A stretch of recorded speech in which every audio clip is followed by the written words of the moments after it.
Hello everyone, Charles Watts here. Welcome back to Inside Arsenal. It's Sunday. I hope your weekend's going very, very well wherever you're watching or listening to this episode around the world. We are just one day away now from Arsenal returning to Premier League action. Feels like it's been a long wait, isn't it? We've still got Sunday to get through, Manchester Derby to keep us entertained. Hoping, probably without very much expectation, that Manchester United might be able to do Arsenal a favour at the Etihad. Like I said, not much expectation that will actually happen.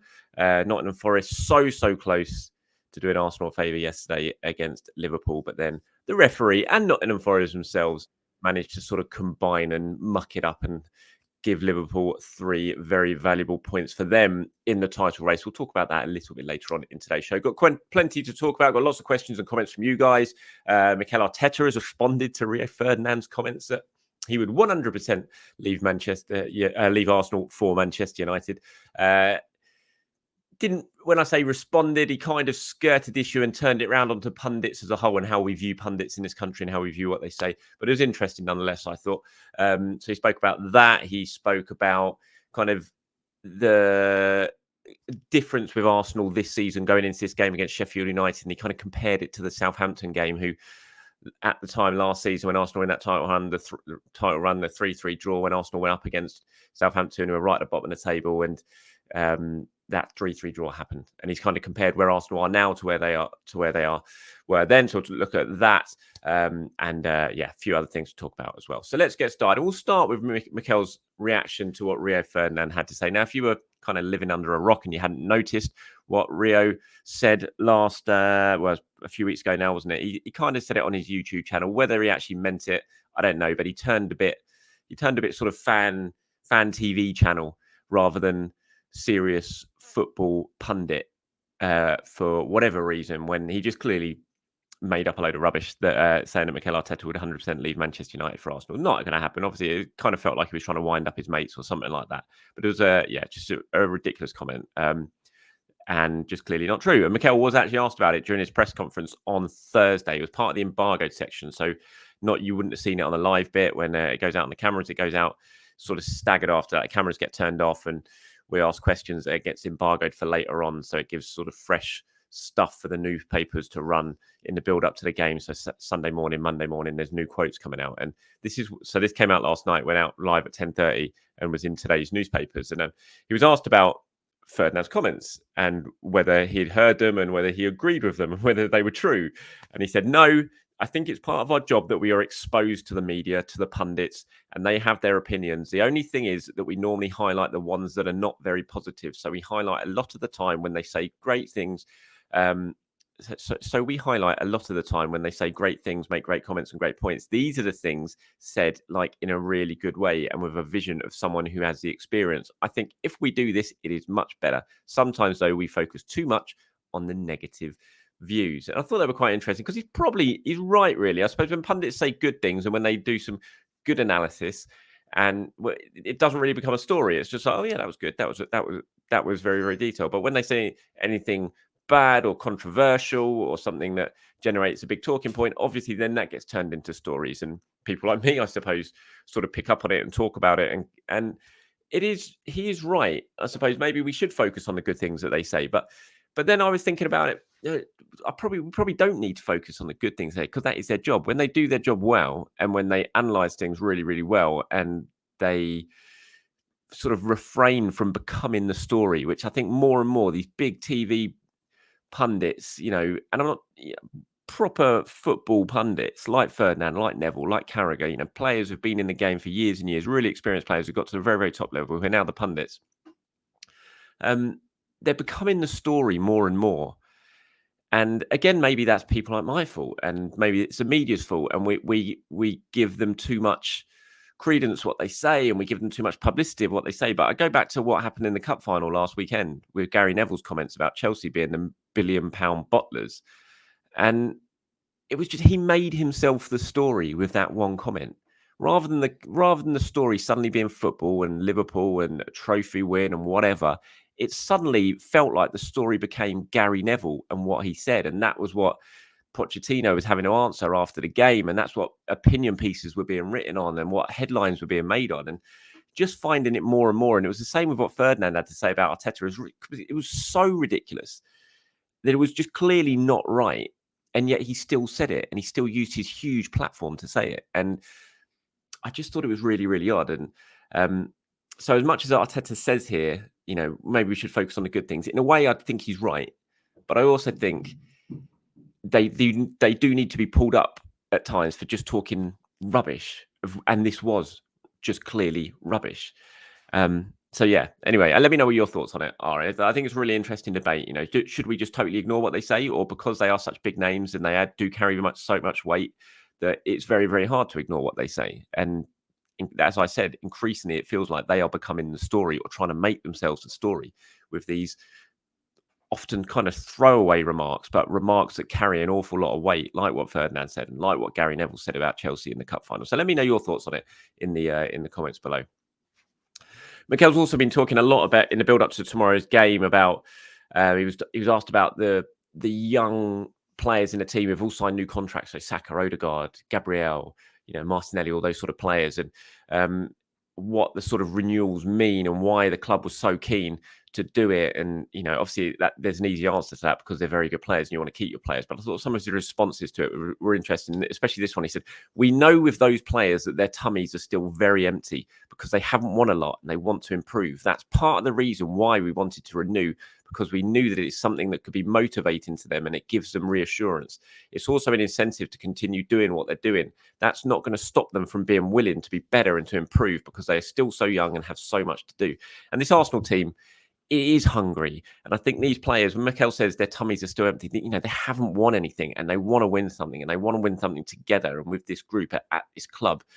And that could be such an important driving force in getting Arsenal over the line, whether it be this season or next season, hopefully this season. But if it's not, then next season. Keeping this core group together who are so desperate to do things together, I think is a really big thing. And it's a really big motivating factor for them in terms of why they signed, why they believe in the project, and also why Arsenal was so convinced in getting these guys tied down to long-term contracts. And I love Arteta. He loves that line, doesn't he? The word tummies. I don't think I hear anyone in the world anymore say the word tummies apart from Mikel Arteta. He seems to say it every other week now. But I thought this was a really good a really good point. And I think what we're seeing with Arsenal, certainly since the turn of the year, since they've got this form going, is they just look really, really hungry, and they look determined to kind of try and go one better than last season. Ultimately, well, it's going to be very, very tough, and we're going to have to wait and see if they can manage to do it. But I think there is certainly a motivating factor there. And when you hear some of the players talk, even Declan Rice, who wasn't here last season but witnessed it and watched it all unfold and had players, friends in that dressing room, and he's learned about it since he arrived at the club. You hear him talk, and he talks about how last season could be, is going to be a real motivating factor for Arsenal over this title running. So I thought that was interesting from Mikel. And he also talked about the sort of comparisons between playing Sheffield United on Monday night, the team bottom of the table, and then going back to that Southampton game right in the middle of the title running last season, after Arsenal had drawn at West Ham and drawn at Liverpool, and then it ended up being 3-3, and it was a game before the match at the Etihad. And basically, this was the one when it was pretty much rubber stamped that Man City were going to win the league unless Arsenal did something spectacular at the Etihad, which of course they didn't. And he was asked, is that Southampton game going to kind of be playing in your mind going into Sheffield United on Monday night? And that's what he had to say. So Southampton was a really big one. We were still top in that period. Then there was a result that came afterwards, the 4-1 to City. We will touch base. It means we'll talk to the players about it. But you have to see how they train every day and what the talk was after Newcastle. They all said the same. Now we have Sheffield. It's a big match for us and they are ready for it. I think where we are now, we deserve to be, but we could probably be a little bit better in terms of points than we've deserved in the league. But to do it consecutively for 2 seasons, apart from being in the Champions League, that is another step that makes the challenge more difficult alongside the amount of injuries that we've had. I think we are doing good, but we want to be better. That's for sure.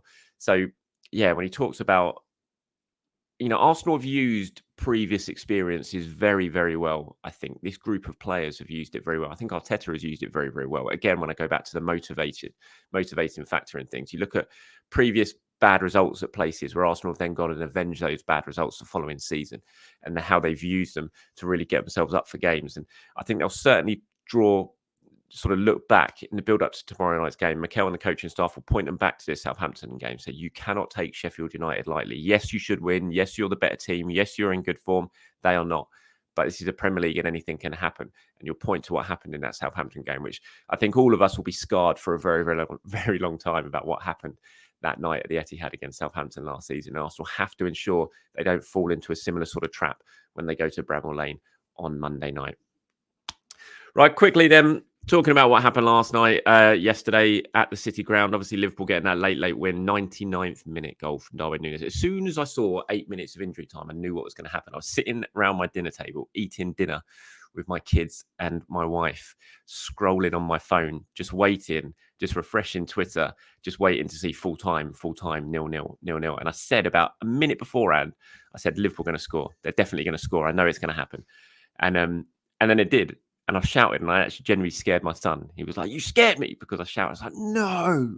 But it just felt inevitable as soon as I saw 8 minutes of stoppage time that Liverpool were going to do it. They've done it so many times this season, and they did it again. It was a controversial goal, no doubt about it. It shouldn't have happened. The referee, Paul Tierney, made a massive error. That's obvious for everyone who knows football. Anyone knows the rules. It's a massive error, and it's already proven that it is a massive error. But having said that, Nottingham Forest, just clear your lines. Yes, you have every right to feel aggrieved.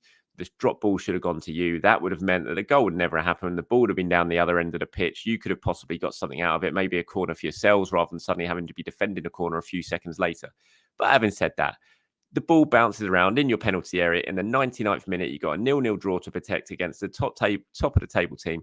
Just hoof it clear. Don't try and play out from the back. Play it out from the penalty area, such a congested penalty area. Just get the ball clear.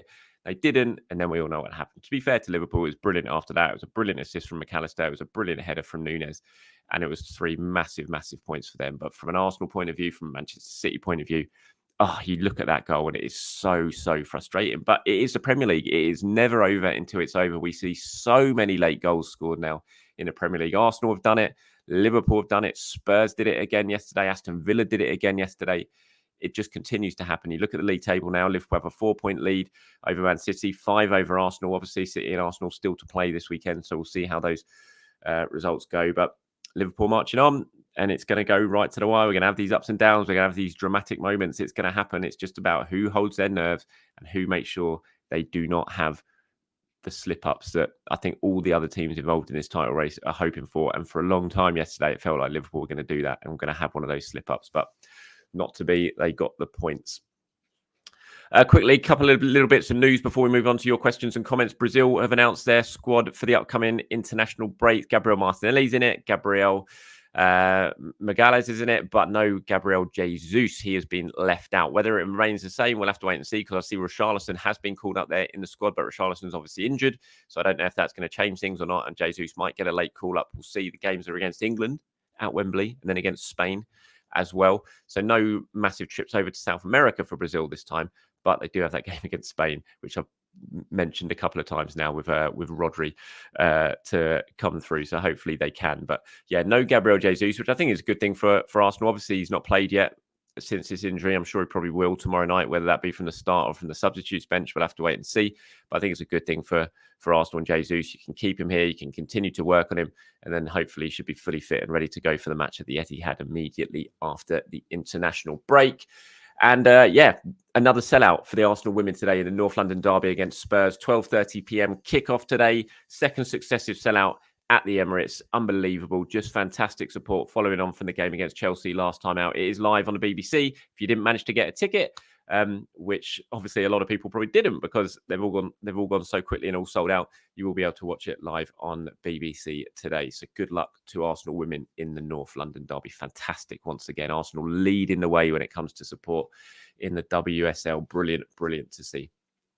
Right, moving on to some of your questions and comments. Now, this is all in response to what I was talking about yesterday when I was raising the question, should Gabriel Jesus start on Monday night? Should he come straight into the starting lineup or off the bench? I did say, by the way, during this, I probably think he should start off the bench for this one, get 20, 30 minutes on it. I think a lot of you have taken it as if me saying he should start. I don't think he should. I think ultimately, I was asking the question, but I think probably 20, 30 minutes off the bench is a good thing. Here's some of your responses. The Limey says, Gabriel Jesus is the best false nine in the squad by a long way. I don't have a problem blending him back into one of the Havertz Trossard rotation roles, but when he gets back to full fitness, he has to start, particularly against Porto. Partey needs to get 15 minutes off the bench. We are going to need them for all the congested April-May games. Adventurer Wannabe says, why does a fit Jesus not get benched by Havertz or Trossard? We have finally started scoring loads of goals once Jesus went out of the team. It's the same case as last season when Trossard came in for him. Then when Jesus came back, our attack dried out again. And Neil says, I would play Jesus from the bench for now. Keep Trossard on. We are clicking right now. Remember last season, our team went from clicking to not when he came back from injury. Is it coincidence or is it something there? Why should Jesus start, says Adam. Sorry, it looks like. Why should Jesus start? He is back from a little break and the team is doing very well at the moment. So why not go with the already performing team and bring Jesus on in the 70th minute to get some game time? We should not take chances in these up-and-coming games because any little mistake and we are out of the title race.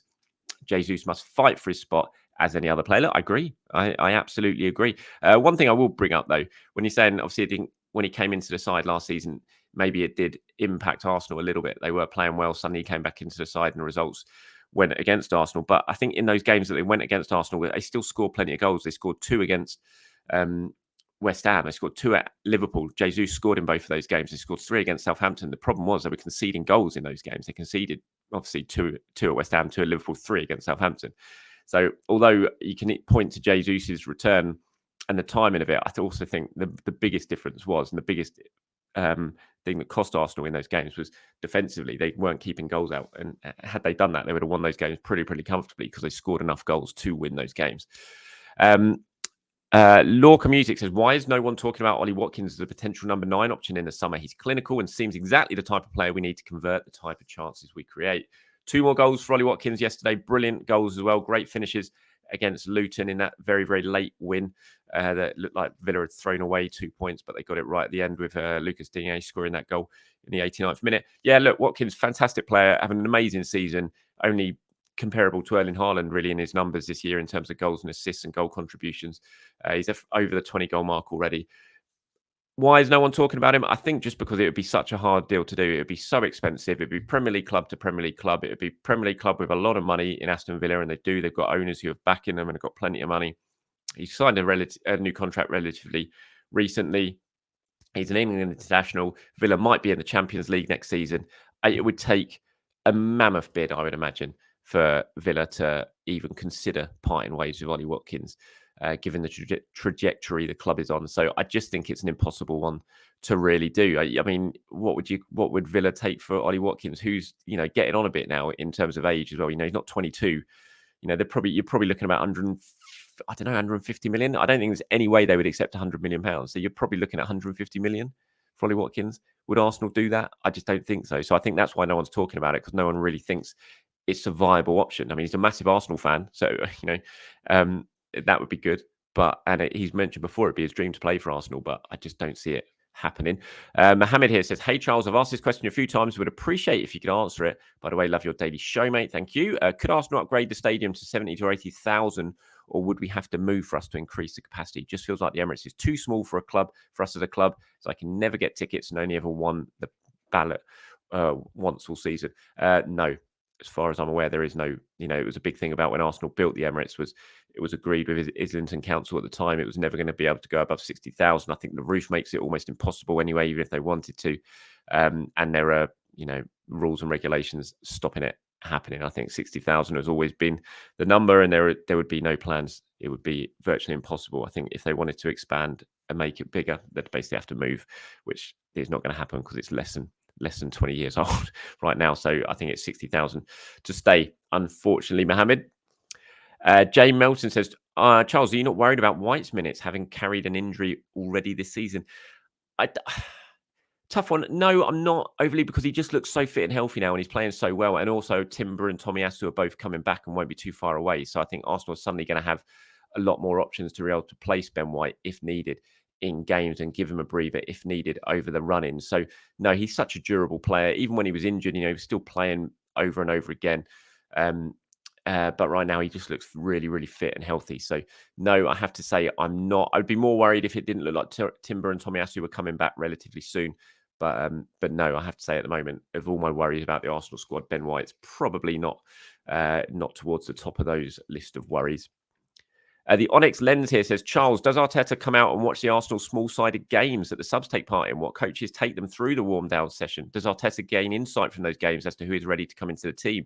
You said it's pretty intense. Yeah, it is pretty intense. He does, well, I say he doesn't. I have seen him out there a couple of times, but this is always the small-sided games I talk about with the subs doing the warm-downs always takes place while Arteta's doing his media duties after games. So when he's doing his press conferences or TV interviews or radio interviews, the subs come out and do the warm down then. So he's not really around. Occasionally, I do see him pop out there and he does go and have a look, but it's normally Albert Stuyvenberg and it's Miguel Molina. But of course, they will feed all their input that they get from those small-sided games back to Mikel Arteta. And it's probably filmed as well. I'm just guessing at that point, but it is probably filmed. A couple more before I end. Denlar says, hi, Charles. Question about the future. Do you see Jorginho becoming a coach when he retires? And if so, would you like to see him at Arsenal, hopefully alongside Arteta? Keep up the good work. Well, look, here's a recent Instagram picture from Jorginho when he's just passed his UEFA B license. So he's working a lot behind the scenes at Arsenal. He's been doing training with the kids at Hale End, working towards his coaching badges. So he clearly has ambitions to become a coach, or certainly would allow him to become a coach if he wanted to pursue that. And yes, I do see him becoming a manager. I look at him, I listen to him, I see what he's like just on the touchline when he's warming up as a substitute. He's always constantly coaching through. He's got a football brain, just appears like he's a player who's tailor-made to become a coach. Whether it ends up happening and he's successful, we'll have to wait and see. But if you ask me right now if I think he will, then yes. Would I want him at Arsenal? Who knows? We'll have to wait and see. I'm quite happy with Mikel at the moment.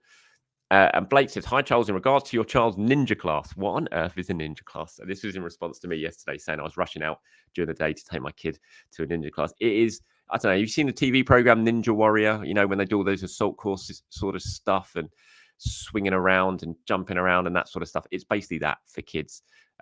It's a gymnastics class. My daughter does a normal gymnastics class, and then the group of boys get taken off to the other side of the hall when they do ninja class, where they just swing around. It's just an excuse for them to jump around and land on things, do monkey bars and that sort of stuff. And so yeah, it's called Ninja, but it's based on Ninja Warrior UK or Ninja Warrior wherever you are in the world, and you have those shows of people competing in those assault courses. All right, that's it from me, everyone. Thank you very much for watching or listening. Appreciate your time. As always, do a very good end to your weekend wherever you are. I'll be back tomorrow to preview that big game against Sheffield United tomorrow night. Until then, have a great day. Speak to you soon. Bye-bye.